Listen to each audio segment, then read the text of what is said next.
All right, y'all, welcome to the Scott Horton Show.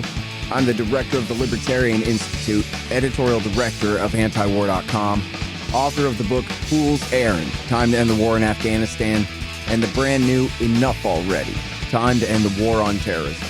And I've recorded more than 5,500 interviews since 2003, almost all on foreign policy, and all available for you at scotthorton.org.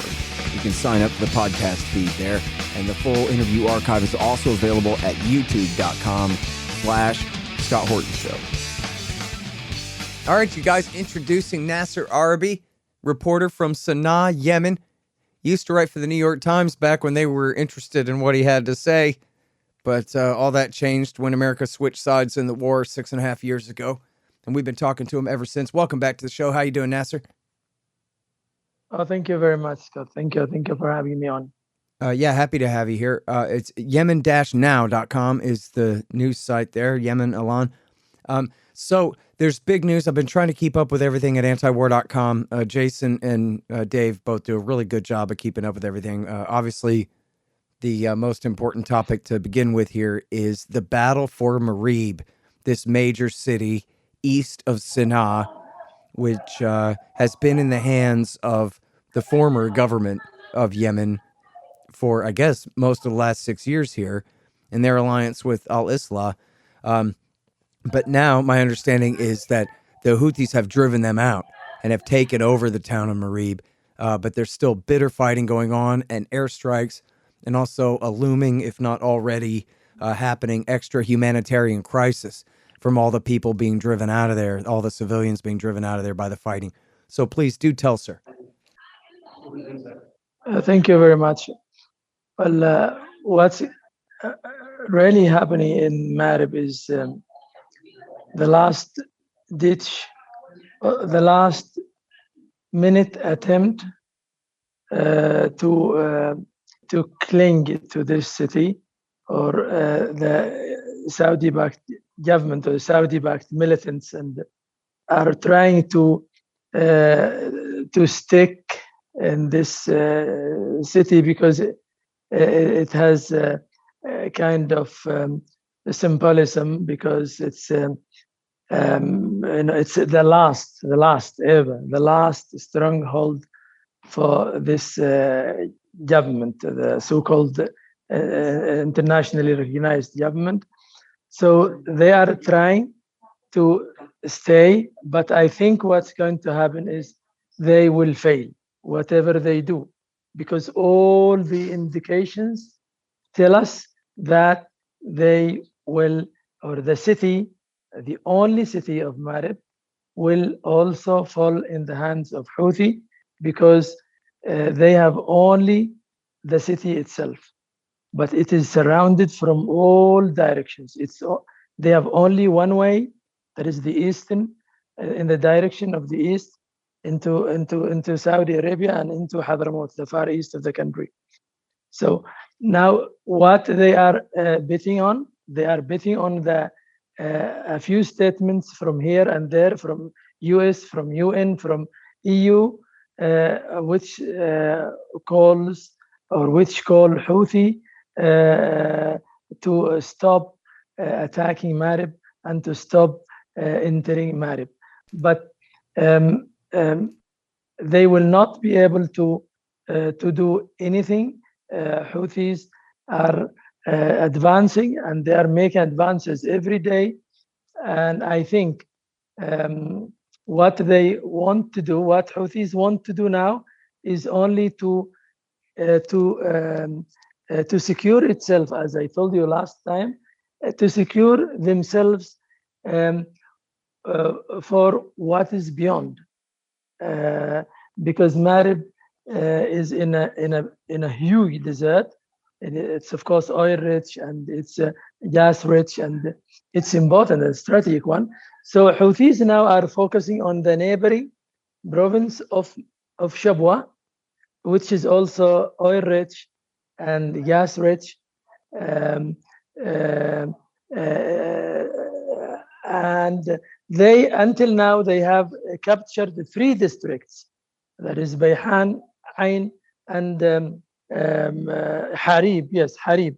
So these places now that are already captured by Houthi would mean to anyone, any observer, anyone who watches what is happening there, would mean that Houthis are securing themselves to advance even beyond Marib. Marib is um, is almost under their control already. But what does that mean at the end of the day? It would mean that Houthi would be having the biggest hand in any negotiation table, and the Saudis did not want to give him this leverage, and this is why they are keeping carrying their airstrikes day and night, but without any success on the ground. Yeah, they should have Yes. cut a deal 2 years ago, or 3 or 4 or 5 years ago. Yes. Now they're in a much weaker position. But so let me ask you about the port town of Aden there, the port city of Aden. It's who actually is in charge there? Is the Southern Transitional Council has essentially the dominant force in that city? Is that correct? Yes, it is the Transitional Southern Council, yes, STC. And But now, it is not alone. It is the main one, but it is not the only, because there are a lot of groups who are against it. There are the Islah, the Islah Party, and there are also the Qaeda militants and sympathizers, and also there are the people who are with Hadi, of course, with Hadi, and who don't like either. So it's a mix of chaos and insecurity and miss, because you can't. They don't have that a good economic situation, because it's I mean the value of the real is now very low. People can't afford even buy food or water or whatever. So I mean the difference between the value in Sana'a, the value of dollar, and the value of dollar in Aden is more than twice. So which means that $1 in Sana'a is 600, but in Aden it's 1,300. Just imagine. So there is a big inflation, and there are a lot of economic problems. There is insecurity, and United Arab Emirates is sticking to Aden because they think that Aden is their share. Aden is their portion, unfortunately, when they are dividing their country between them, between Saudi Arabia and Yemen. And between Saudi Arabia and UAE. They don't care about Yemen at all. Now, it's a complicated kind of a relationship here. I guess my understanding is that the STC has had this relationship with the UAE forces all along here.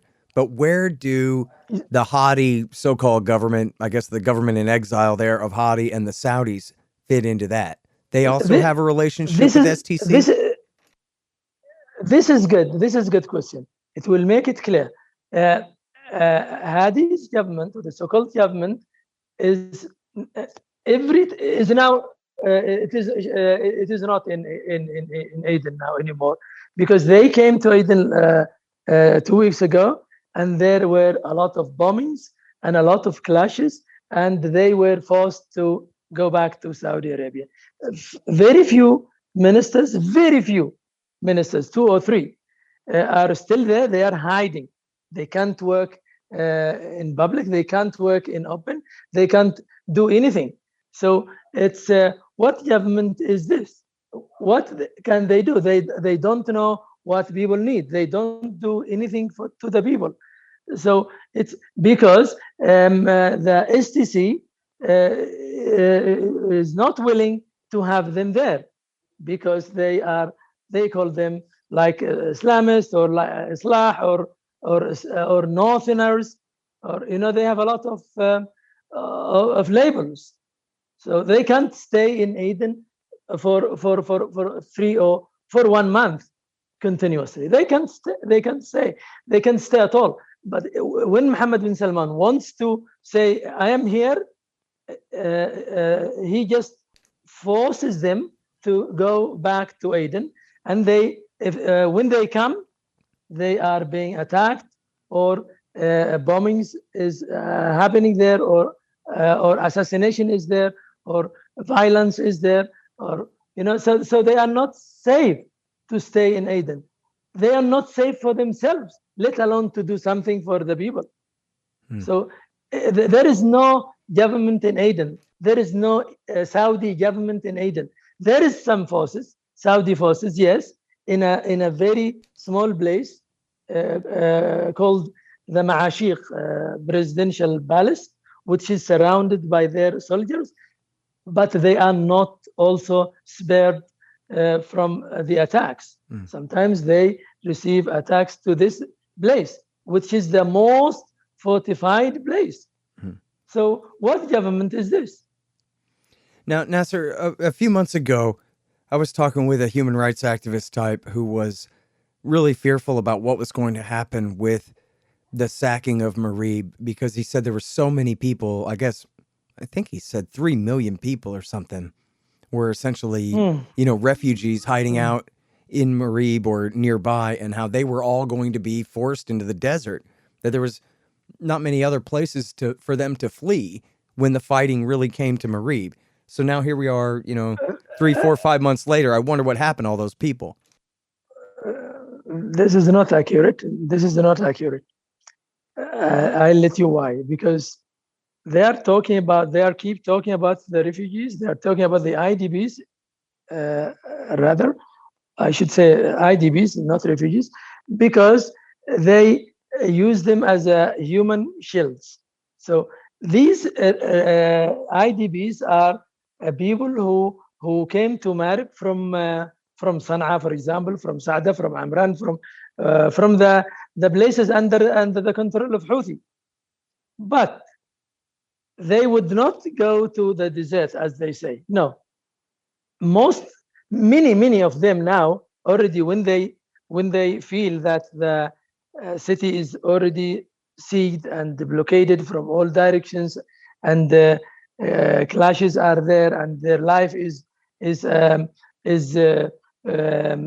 endangered, they come back to their places, because they can come back. There is no problem. I mean, Houthi would not tell them. Houthi would not tell them why you are coming back. Many people are coming back to Sana'a, to Amran, to any place where they can find their house or relatives, or even camps where they can find some kind of aids, some kind of help from this or from that.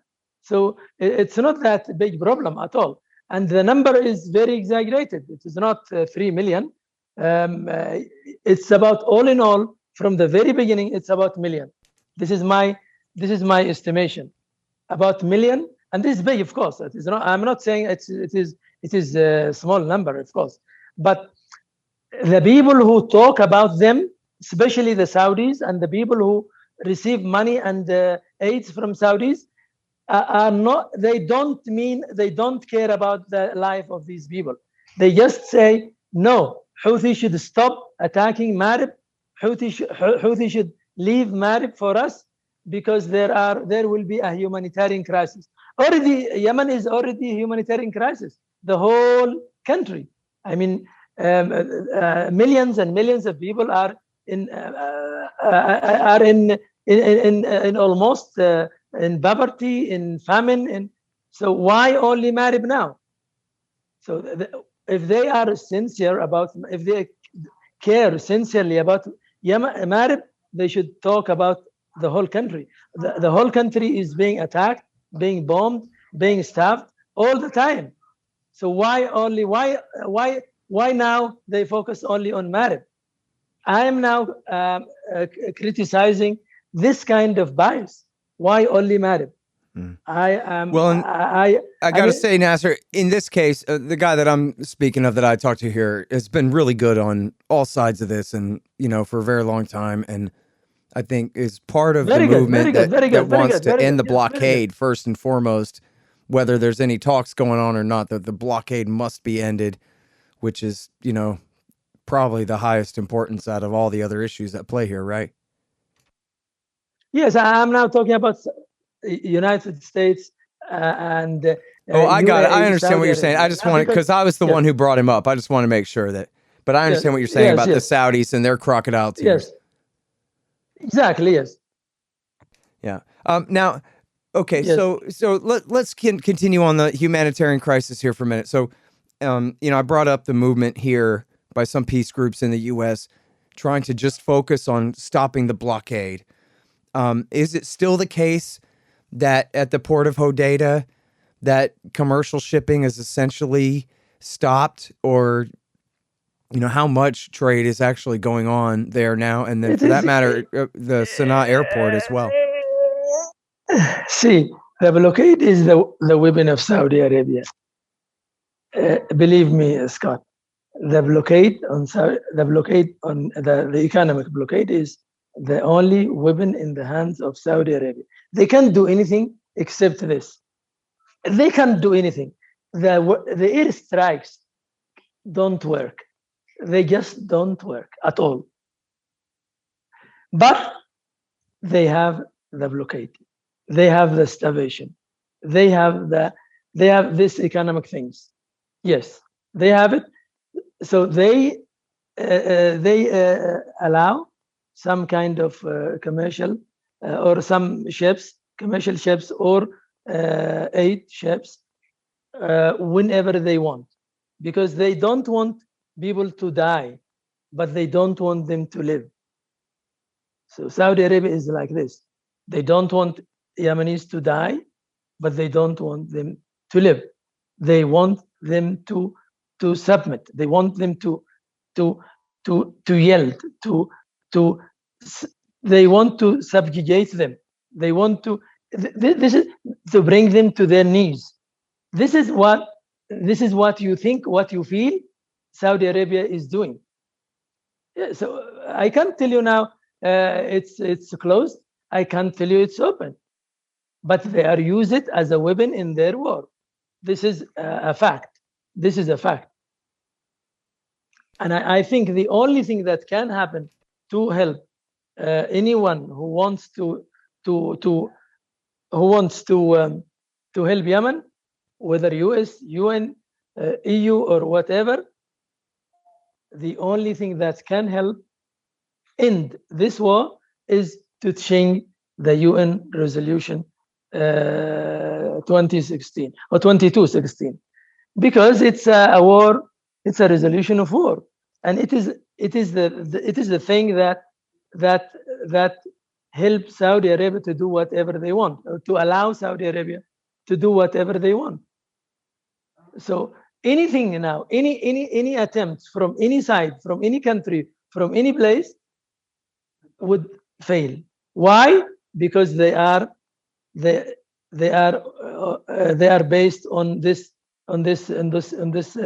resolution that Saudi Arabia is using to attack Yemen and kill Yemen and destroy it. Okay, hang on just one second. Hey, y'all, Scott here for EasyShip.com. Man, who wants to use Stamps.com? They're terrible. Their website is a disaster. I've been sending out tons of signed books to donors and friends lately, and it's clear.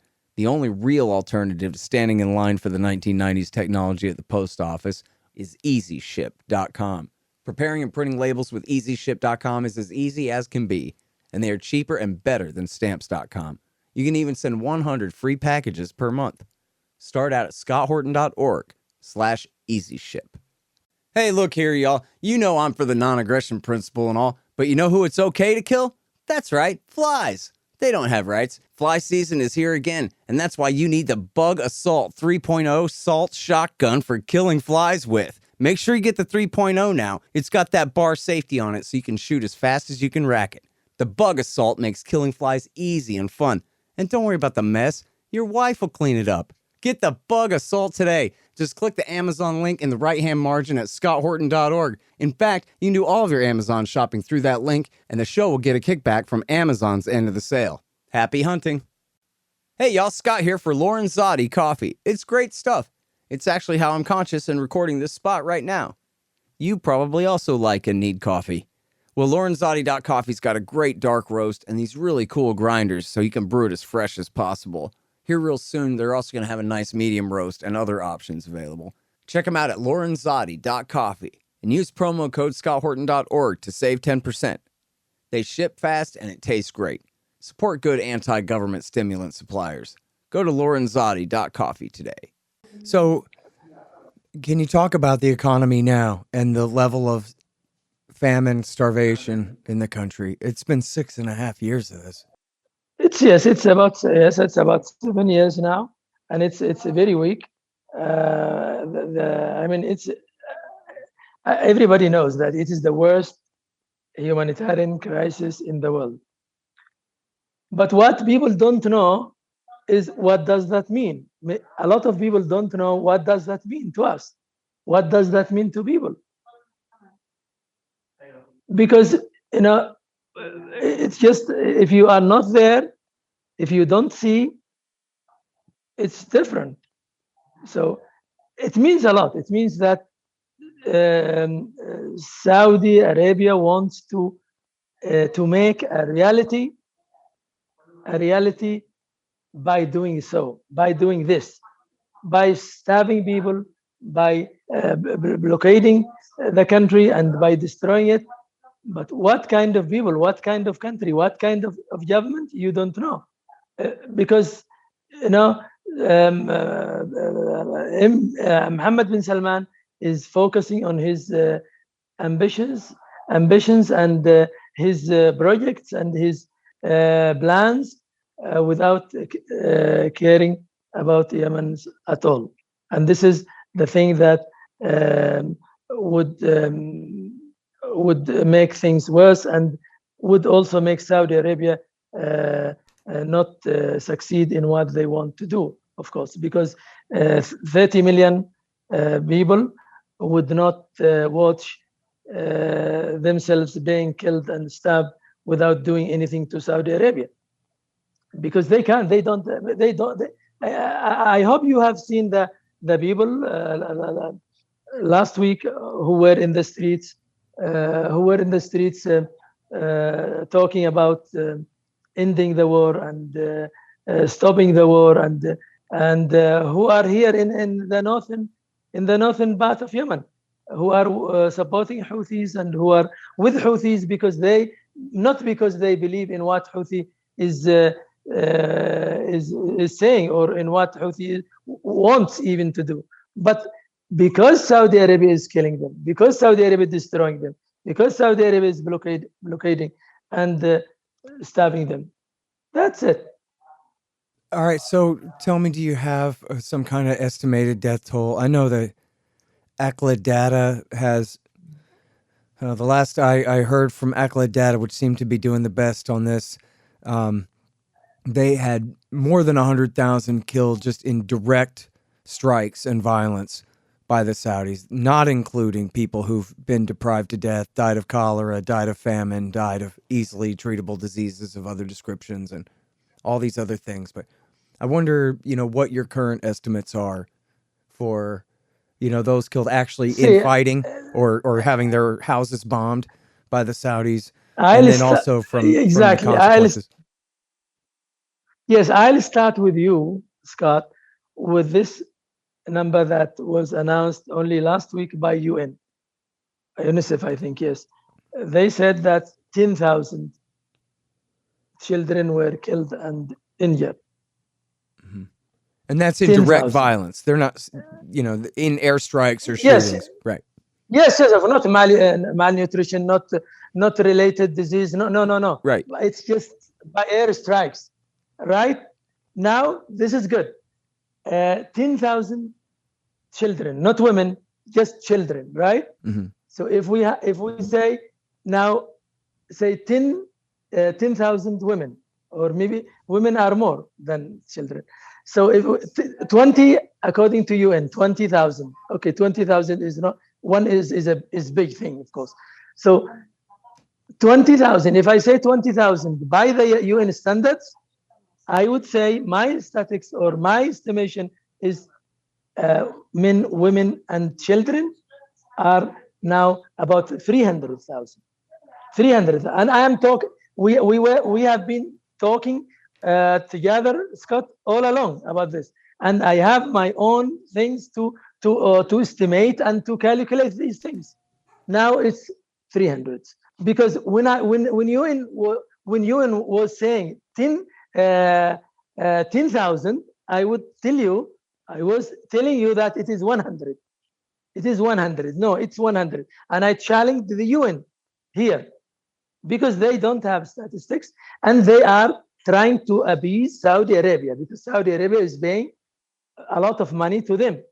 They can't say anything. The best people in UN would keep silent.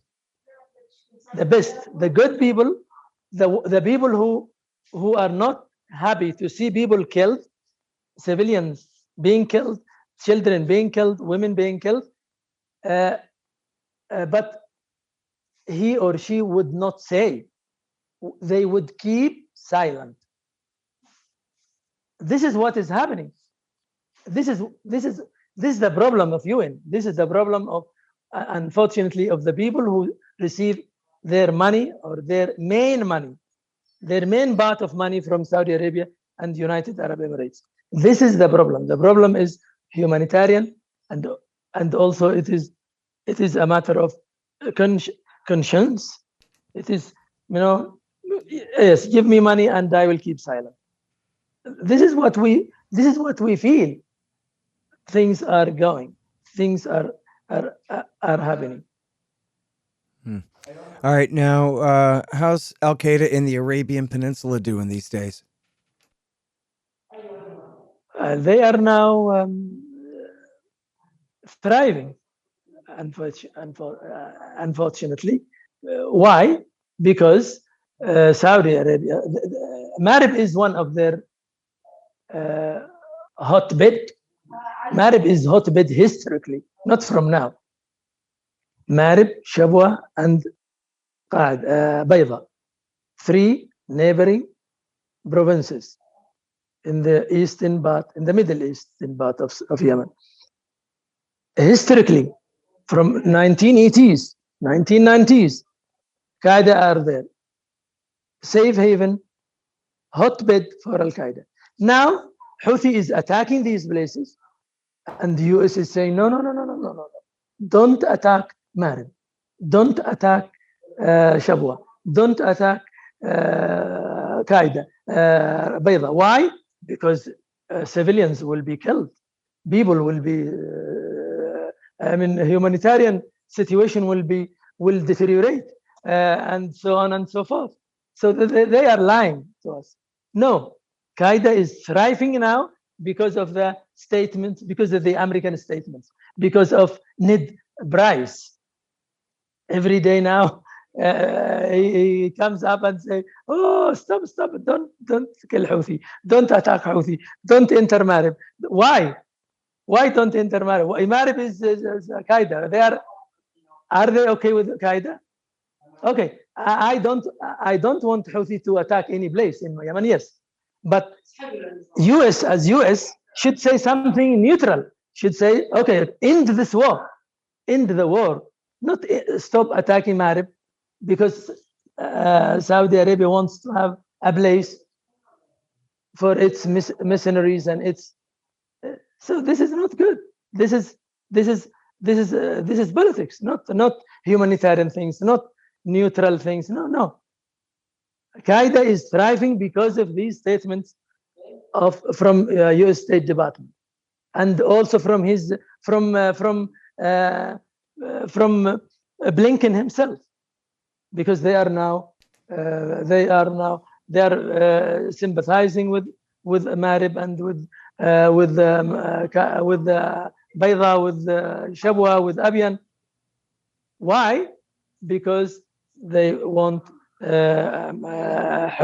Saudi Arabia to have influence, and Saudi Arabia has no influence except with those people, except with Qaeda, ISIS, and the Salah. This is the point, Scott. Yeah.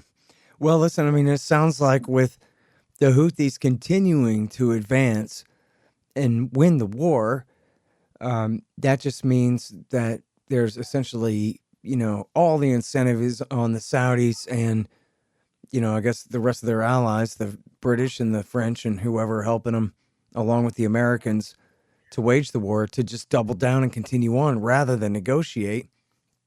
My understanding is that Britain is the so-called penholder on Yes, on the very Yemen, which beginning. means if they don't introduce a resolution on Yemen to change the thing in the UN Security Council, they sort of reserve the right to do so to themselves and for nobody else. So there's essentially nothing that can be done other than these governments, the British government and the American government, being pressured by the populations of their own countries to stop this and to change the resolution, to end the blockade, to force the Saudis to settle or some kind of thing. Otherwise, it seems like all the incentives are for the thing to just keep going. I mean, the Saudis can afford to keep dropping bombs if it comes to that, right? Exactly. Houthi is very happy. Houthi is very happy with what is happening.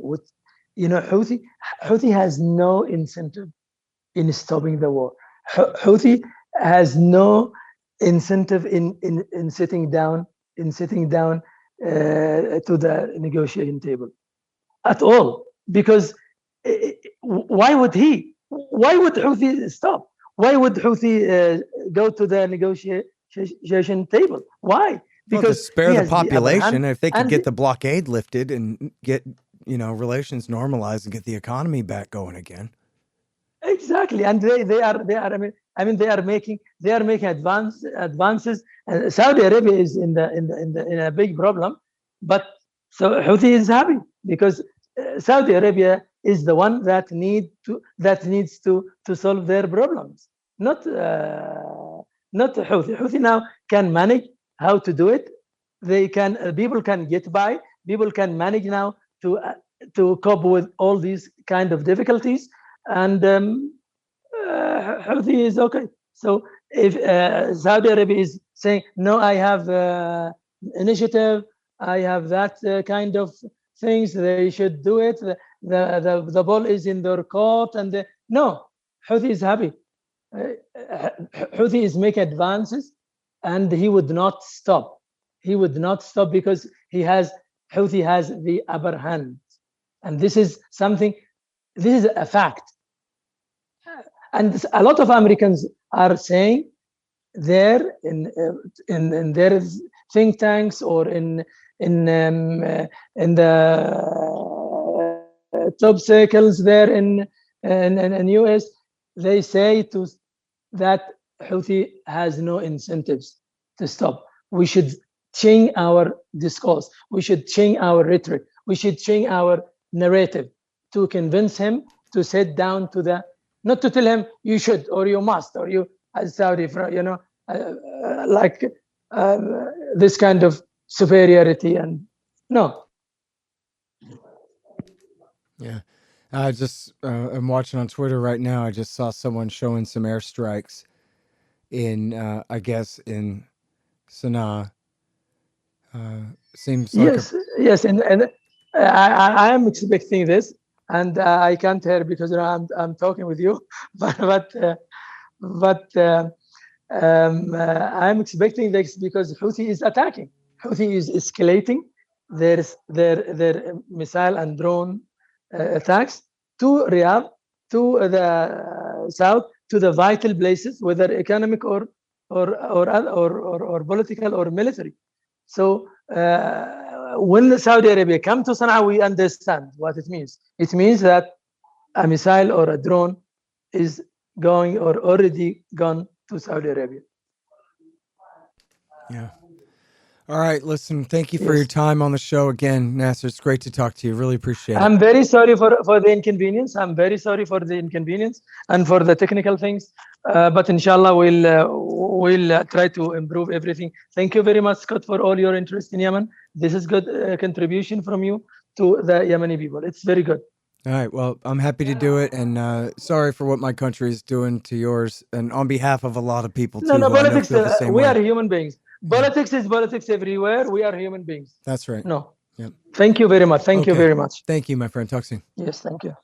The Scott Horton Show, Anti-War Radio, can be heard on KPFK 90.7 FM in LA, APSradio.com, antiwar.com, scotthorton.org, and libertarianinstitute.org.